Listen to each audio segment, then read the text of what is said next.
ലോക്സഭാ തിരഞ്ഞെടുപ്പ് അടുത്തതോടെ പത്രങ്ങളിലും മറ്റ് വാർത്താമാധ്യമങ്ങളിലുമൊക്കെ തിരഞ്ഞെടുപ്പ് സംബന്ധിച്ച വാർത്തകളുടെ അതിപ്രസരം അത് സ്വാഭാവികമാണ്. പക്ഷേ പല പത്രങ്ങളും തിരഞ്ഞെടുപ്പ് സമയത്ത് അല്പമൊക്കെ പക്ഷം പിടിക്കാറുണ്ട്.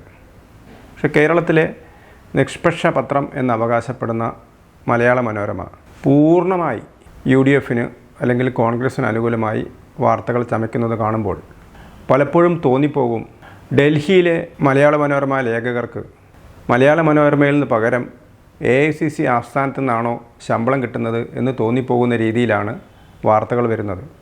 നമുക്ക് ഇന്നത്തെ ഒരു പ്രധാന വാർത്ത എടുത്തു നോക്കാം. ഇന്ന് ഇന്ത്യ മുഴുവൻ ചർച്ച ചെയ്യപ്പെടുന്ന ഒരു പ്രധാനപ്പെട്ട വിഷയങ്ങളിലൊന്ന് അഴിമതി കേസിൽ കേജ്രിവാൾ അറസ്റ്റിലായതാണ്. അതിൽ തന്നെ കേജ്രിവാളിൻ്റെ ED കസ്റ്റഡി കോടതി നീട്ടുകയാണ്. 1-ാം തീയതി വരെ 4 ദിവസത്തേക്ക് നീട്ടുകയാണ്. അതാണ് ഇന്നത്തെ പ്രധാന വാർത്ത.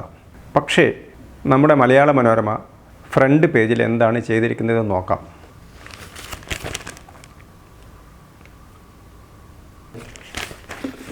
അതായത് തിങ്കളാഴ്ച വരെ ഡൽഹി മുഖ്യമന്ത്രി ED കസ്റ്റഡിയിൽ ചുവന്ന അക്ഷരത്തിലൊരു വാർത്ത കൊടുത്തിട്ടുണ്ട്. പക്ഷേ പ്രധാനപ്പെട്ട വാർത്തകൾക്കുള്ളിൽ അത് മറഞ്ഞിരിക്കുകയാണ്. അതാണ് പ്രധാനപ്പെട്ട വാർത്ത. പക്ഷേ അതിനു പകരം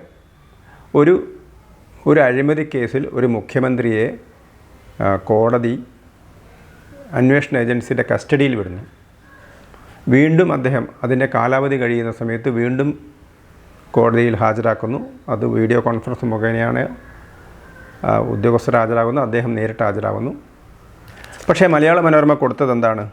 ഈ കേസിൽ പ്രതിയായ മുഖ്യമന്ത്രിയെ കസ്റ്റഡിയിൽ തുടർന്നും വിട്ടതിന് പകരം, അല്ലെങ്കിൽ ആ വാർത്ത കൊടുക്കുന്നതിന് പകരം, അതിൻ്റെ കണ്ടൻറ്റ് കൊടുക്കുന്നതിന് പകരം അദ്ദേഹത്തിൻ്റെ വാദങ്ങൾ മാത്രമാണ് പ്രധാനമായി കൊടുത്തിരിക്കുന്നത്. കാരണം കേസ് പിന്നിൽ ഗൂഢസംഘം, തെളിവുകൾ കയ്യിലുണ്ട്, കേജ്രിവാൾ കോടതിയിൽ, BJPക്ക് പണം നൽകി മാപ്പുസാക്ഷിയായ ആളുടെ മൊഴിയല്ലാതെ തെളിവൊന്നുമില്ല, തിങ്കളാഴ്ച വരെ ഡൽഹി മുഖ്യമന്ത്രി ED കസ്റ്റഡിയിൽ.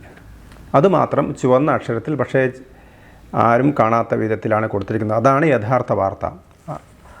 അതോടൊപ്പം കൊടുത്തിരിക്കുന്ന മദ്യനയക്കേസിൽ മുമ്പ് അറസ്റ്റിലായ ജാമ്യത്തിലിറങ്ങിയ വ്യവസായി ശരത് ചന്ദ്ര റെഡ്ഡി BJPക്ക് 55 കോടി രൂപ സംഭാവനയായി നൽകിയെന്നും കേസുമായി ബന്ധപ്പെട്ട ഗൂഢസംഘം പ്രവർത്തിക്കുന്നതിന് തെളിവുകൾ തൻ്റെ പക്കലുണ്ടെന്നും ഡൽഹി മുഖ്യമന്ത്രി അരവിന്ദ് കെജ്രിവാൾ കോടതിയിൽ പറഞ്ഞു. റിമാൻഡ് കാലാവധി പൂർത്തിയായതിനെ തുടർന്ന് കോടതിയിൽ ഹാജരാക്കിയപ്പോഴാണ് ഇദ്ദേഹം ഈ വാദങ്ങൾ ഉയർത്തിയത്. ശരത് ചന്ദ്ര റെഡ്ഡി ഡയറക്ടറായ അരബിന്ദോ ഫാർമ ഇലക്ട്രൽ ബോണ്ട് വഴി BJPക്ക് പണം നൽകിയതായാണ് കോടതിയിൽ കേജ്രിവാൾ ചൂണ്ടിക്കാട്ടിയത്. ഹിന്ദിയിൽ സ്വയം വാദിച്ച കേജ്രിവാൾ റിമാൻഡ് നീട്ടണമെന്ന EDയുടെ ആവശ്യത്തെ എതിർത്തില്ലെന്നതും ശ്രദ്ധേയമായി. EDക്ക് വേണ്ടി additional solicitor general SV Raju 7 ദിവസത്തെ കൂടി കസ്റ്റഡിയാണ് ചോദിച്ചത്. റൌസ് അവന്യൂ പ്രത്യേക കോടതി ജഡ്ജി കാവേരി ബവേജ 4 ദിവസത്തേക്ക് റിമാൻഡ് അനുവദിച്ചു. തിങ്കളാഴ്ച വീണ്ടും ഹാജരാവണം. ഡൽഹി മദ്യനയവുമായി ബന്ധപ്പെട്ട സാമ്പത്തിക ഇടപാട് കേസിൽ കഴിഞ്ഞ 21-നാണ് കേജ്രിവാളിനെ ED അറസ്റ്റ് ചെയ്തത്. ഇത്ര സമയവും അവർ കേജ്രിവാളിൻ്റെ വാദമാണ് കൊടുത്തത്. അതിനുശേഷം ED വാദം എന്ന് പറഞ്ഞൊരു പാരഗ്രാഫ് കൊടുത്തിട്ടുണ്ട്. ചോദ്യങ്ങൾക്ക് കേജ്രിവാൾ കൃത്യമായ ഉത്തരം നൽകുന്നില്ല. കേസിൽ ഗോവയിൽ നിന്നുള്ള ചിലരെക്കുറിച്ചുള്ള വിവരങ്ങൾ കേജ്രിവാളിന് അറിയാനുണ്ട്. മൊബൈൽ ഫോൺ ഉൾപ്പെടെയുള്ള ഇലക്ട്രോണിക് ഉപകരണങ്ങളുടെ പാസ്വേഡ് നൽകുന്നില്ല.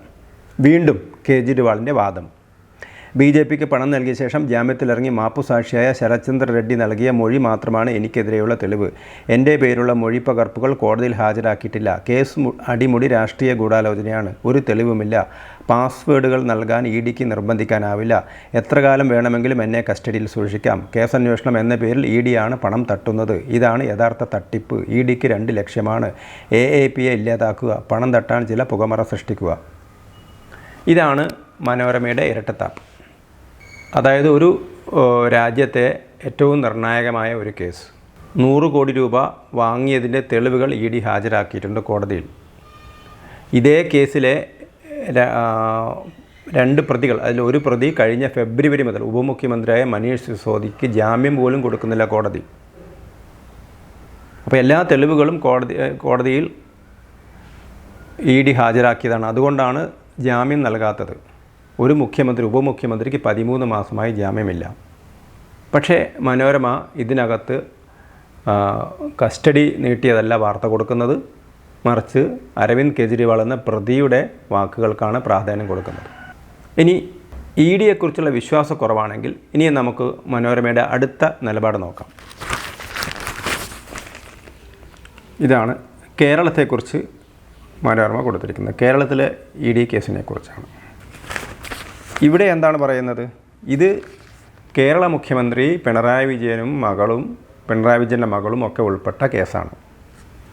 ഇവിടെ EDയുടെ വാക്കുകളാണ്, അല്ലെങ്കിൽ പ്രോസിക്യൂഷൻ്റെ വാക്കുകളാണ്, കേസ് അന്വേഷണ ഏജൻസിയുടെ വാക്കുകളാണ് മനോരമയ്ക്ക് പ്രധാനം. എക്സാലോജിക് പ്രാഥമിക വിവരണം 3 കൊല്ലം മുമ്പേ മുഖ്യമന്ത്രിയുടെ മകൾ വീണയുടെ എക്സാലോജിക് കമ്പനി ഉൾപ്പെടെ ഉള്ളവയുമായി CMRL നടത്തിയ സാമ്പത്തിക ഇടപാടിൽ 3 വർഷം മുമ്പേ പ്രാഥമിക വിവരശേഖരണം നടത്തിയതിനാൽ അന്വേഷണത്തിൻ്റെ 2ാം ഘട്ടം EDക്ക് എളുപ്പം.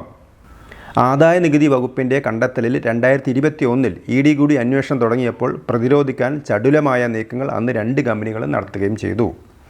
കൊച്ചിയിലെ IT പ്രിൻസിപ്പൽ കമ്മീഷണറേറ്റ് CMRLൻ്റെ 2016 മുതൽ 2019 വരെയുള്ള കണക്കുകൾ പരിശോധിച്ചതിനാലാണ് 135.54 കോടി രൂപയുടെ പൊരുത്തക്കേട് കണ്ടെത്തിയത്. തുടർന്നായിരുന്നു EDയുടെ പ്രാഥമിക അന്വേഷണം.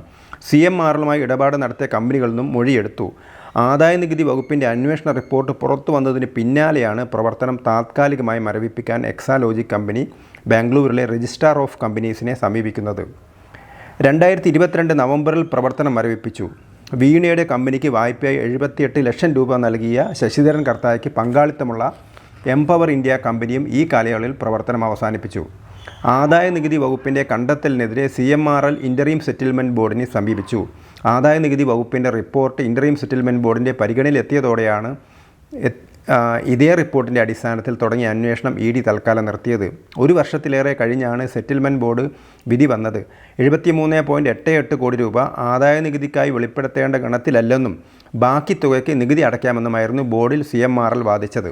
എന്നാൽ മൊത്തം 135.99 കോടി രൂപ വെളിപ്പെടുത്താത്ത ഗണത്തിലാണെന്നും അതിലെ 81.51 കോടിക്ക് നികുതി അടയ്ക്കണമെന്നുമായിരുന്നു ബോർഡിൻ്റെ തീർപ്പ്.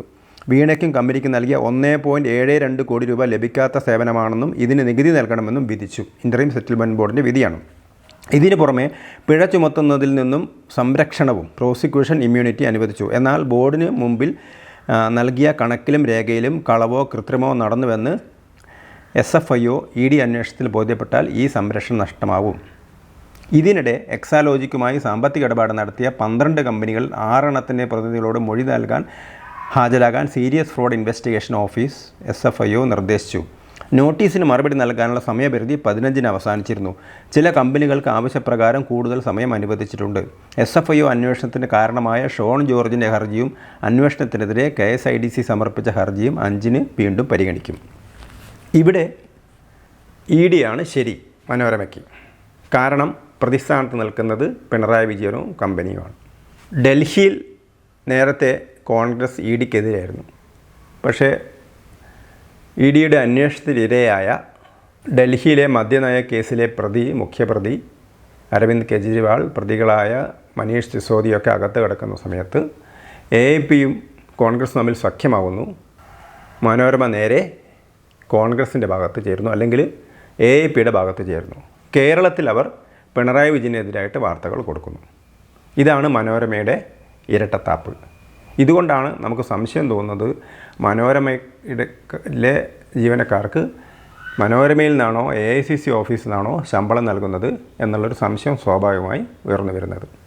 കൂടുതൽ വാർത്തകളും വീഡിയോകളും ലഭ്യമാക്കാൻ MalayaliNewsLive.com സബ്സ്ക്രൈബ് ചെയ്യുക.